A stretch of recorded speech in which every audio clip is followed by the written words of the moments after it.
Assalamualaikum warahmatullahi wabarakatuh. Alhamdulillahirabbil alamin. Wassalatu wassalamu ala asyrafil anbiya'i wal mursalin Sayyidina wa maulana Muhammadin wa ala alihi wa sahbihi ajma'in. Amma ba'd. Alhamdulillah, kita bisa berkumpul lagi pada majelis ngaji online ini. Kalau tidak salah 3 kali pertemuan ini kita bisa bertatap muka, walaupun hanya sekedar dari media sosial. Tapi insya Allah dengan cara ini kita akan bisa mendapatkan ridho serta rahmat Allah, karena kita melampaui jejak para ulama-ulama terdahulu yang insya Allah sangat mengampu banyak barokah dan manfaat. Allahumma amin. Oke, baiklah, mari kita mulai pembacaan kitab Buyatul Takrib. Kita mulai dengan bacaan Al-Fatihah. Bismillahirrahmanirrahim. Ila hadrati Nabi Mustafa Muhammadin sallallahu alaihi wasallam wa ala alihi wa jami'a ashabihi wa bisallam yaumiddin. Al-Fatihah.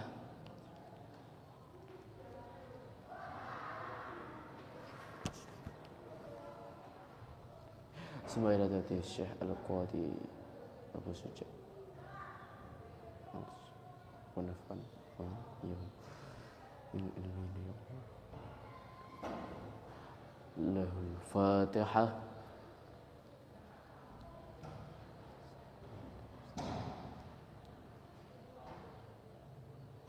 A'udzu billahi minasyaitonir rajim. Bismillahirrahmanirrahim. Faslun utawi iki ku fasal suwiji. Wajuludul maitati utawi pira-pira lulangi batang iku tatahuru bisa suci apa juludul maitah bitibagi kelawan den sama illa jildal kalbi kejaba lulangi batang lulangi asu wal khinziri lan celeng wala wama lan hayawan tawallada kang metu apa ma minhuma saking kalb wal khinzir au min ahadihima utawa saking salah sijine kalb wal khinzir wa atmul maitati utawi balunge batang wa sya'ruha lan rambute batang iku najisun najis illal adamiya kejaba bangsa anak Adam. Baiklah, di sini kita menjelaskan faslon tentang perkara yang dapat disucikan dengan cara disama. Apakah itu? Yaitu ialah kulit dari hewan yang sudah mati. Di sini dijelaskan wajuludul maitati tadhuru bidibagi.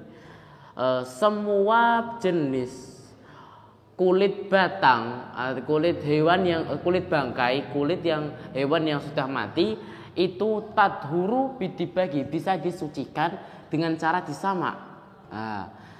Dengan cara disama, tapi ada satu pengecualian di sini dengan lafadz illa jildal kalbi wal khinziri, kecuali kulitnya anjing dan babi. Jadi semua kulit dari bangkai hewan itu bisa disucikan, akan tetapi di sini dikecualikan dengan kulit dari bangkai anjing dan babi, ataupun wama tawallada minhuma au min ahadihima, ataupun salah satu dari ataupun hewan yang keluar dari salah satu dari keduanya. Jadi misalnya babi atau anjing itu beranak, jadi anak dari anak-anaknya pun akan terus haram untuk akan terus najis walaupun kita sama berulang kali, karena dalam konteks fikihnya jelas. Di sini berkata tadhuru bidibagi illa jildal kalbi wal khinziri. Semua yang bisa disama kecuali 2 hewan, yaitu anjing dan babi, ataupun anak dari keduanya, ataupun proses perkawinan salah satu dari keduanya. Misalnya ada sapi berkembang biak dengan anjing dan dan dari keduanya mengeluarkan sebuah anak. Nah, anak dari sapi dan anjing tersebut dihukumi najis, walaupun pada dasarnya sapi tersebut dihukumi suci apabila kita sama dari kulitnya. Akan tetapi yang membuat kulit dari dua binatang ini antara suci dan najis tetap akan dihukumi najis, karena dari anak ini dikembangbiakkan dari sapi dan anjing, yang dimana kita ketahui bahwa anjing tersebut memang kadar najisnya dari dulu, meskipun kita sama kulitnya tidak bisa, karena pada dasarnya anjing dan babi itu hewan yang najis, yang Allah haramkan hewan itu untuk kita makan. Terus di sini dijelaskan wa'atmul maitati wa sya'ruhan najisun. Adapun balung atau tulang dari bangkai dan rambutnya itu juga dihukumi najis ilal adamiyah, kecuali tulang dan rambut dari manusia. Karena manusia suci, kodratnya manusia itu suci, maka tidak pantaslah masa tulang dan rambut manusia najis. Terus bagaimana? Ya intinya manusia itu suci, jadi kodratnya walaupun dia sudah meninggal akan tetap kesuciannya itu abadi. Karena ketika kita dimasukkan ke dalam liang lahat atau liang kubur, kita pastikan disucikan dengan cara mandi besar. Nah, itu yang itu yang mengidentifikasi bahwa manusia itu walaupun disematkan apapun dengan namanya, pasti kodratnya manusia itu suci. Baiklah, itu faslun dari cara hewan-hewan yang boleh disamak dan yang tidak boleh disamak. Mari kita lanjutkan dengan faslun tentang menggunakan wadah-wadah dari emas dan perak. Bagaimana hukum dari keduanya? Kan biasanya kita sering kalau ada tamu-tamu yang agung, misalnya ada Bapak Bupati, kita menyediakan wadah dari emas atau perak. Terus aslinya bagaimana hukum dari wadah tersebut jika kita gunakan? Mari kita belajar bersama-sama. Bismillahirrahmanirrahim. Faslun, utawi iki iku ana fasal suwiji.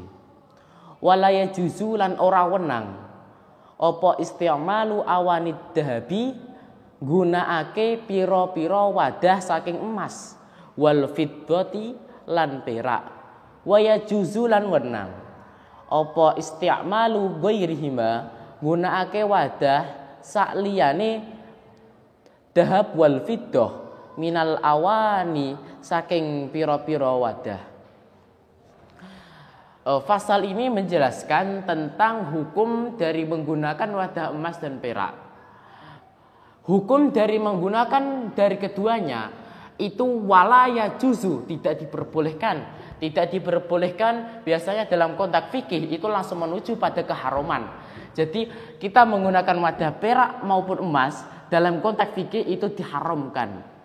Karena pada dasarnya emas dan perak itu ialah perhiasan surga. Jadi dan perhiasan surga itu akan cocok jika digunakan oleh seseorang yang berstatus perhiasan. Siapakah itu? Ialah wanita. Makanya dalam konteks fikihnya pria atau laki-laki itu diharamkan menggunakan emas dan sutra, karena keduanya itu merujuk pada sebuah perhiasan yang amat berharga, dan keberhargaan itu ada pada seorang wanita. Makanya pada wanita itu diperbolehkan menggunakan emas, perak dan sutra, karena dasarnya perhiasan akan bisa cocok dengan perhiasan. Jika emas, perak, sutra itu perhiasan akhirat, maka wanita ialah perhiasan dunia.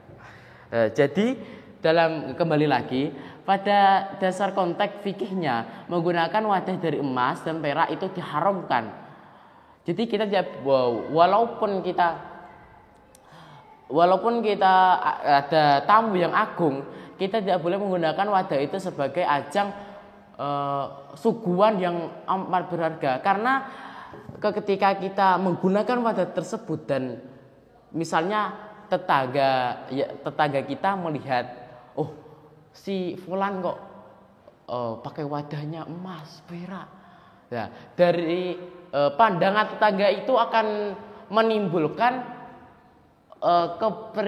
keprihatinan atau keirian dari pihak lain yang menganggap bahwa kita itu menyombongkan diri karena menggunakan wadah yang tidak biasanya pada kodratnya manusia sederhana. Misalnya kita menggunakan biasanya piring biasa, piring logam, piring atau mangkok. Nah, kok tumben-tumben ini memakai emas dan perak, piring dari emas dan perak, kan akan menimbulkan kecenderungan tetangga kita memiliki pikiran positif yang pikiran negatif, contohnya iri, dengki. Nah, dari konsekuensi itulah maka dalam konteks fikihnya kita diharamkan untuk menggunakan wadah tersebut. Akan tetapi di sini dijelaskan, walaupun ada emas dan perak itu haram digunakan, tapi di sini diperbolehkan apa? Wa yajuzu istimali ghairi wa yajuzu isti'malu ghairihima minal awani. Jadi diperbolehkan menggunakan selain wadah dari emas dan perak, yaitu wadah apa saja, misalnya mangkok, piring logam, piring atom atau apa saja. Pokoknya yang penting tidak merujuk pada emas dan perak. Jadi boleh kita menggunakan atau piring logam yang dibuat unik atau menarik. Seperti itu lebih dianjurkan daripada menggunakan wadah dari emas dan perak. Jadi seperti itu pemirsa.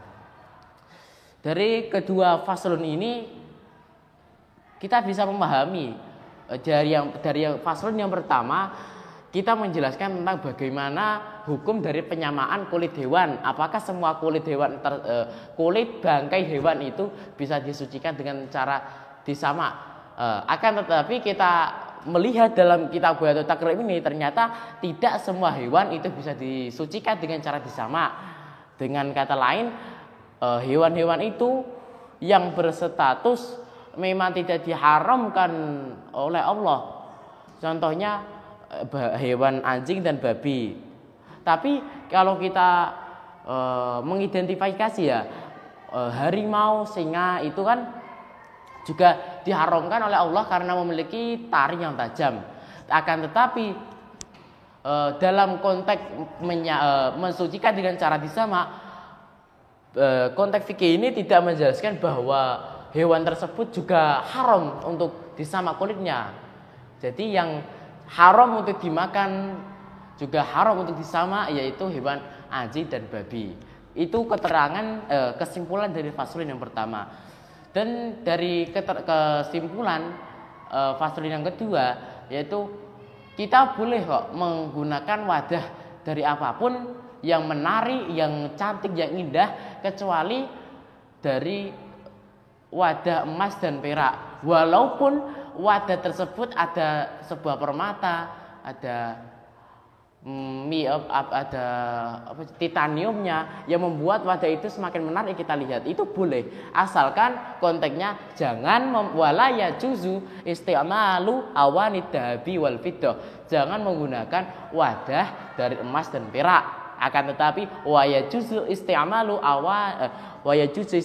ghairihi minal awani, boleh menggunakan wadah yang konteksnya di situ walaupun diberikan permata, diberikan marni-marni yang cantik, yang indah, itu boleh untuk kita buat sajian, buat kita suguhan ketika ada tamu ataupun wadah kita sehari-hari. Itu diperbolehkan daripada menggunakan wadah dari emas dan perak.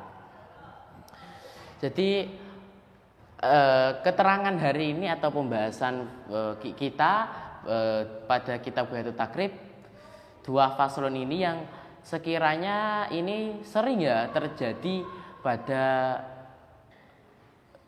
masyarakat kita. Bagaimana cara penyamaan, hewan apa saja yang bisa disamak, dan kita menggunakan wadah. Biasanya yang faslun yang kedua ini merujuk pada orang-orang yang kaya, biasanya yang pemikirannya tidak sampai bahwa dia menggunakan itu konsekuensinya akan pada apa menujunya, seperti itu. Mungkin cukup pengkajian kitab kita pada sore hari ini. Semoga wawasan ilmu kita selalu mendapatkan barokah dan manfaat, dan kita bisa berkumpul di yaumul qiyamah dengan kumpulan orang-orang yang solih, orang-orang yang beriman dan bertakwa kepada Allah.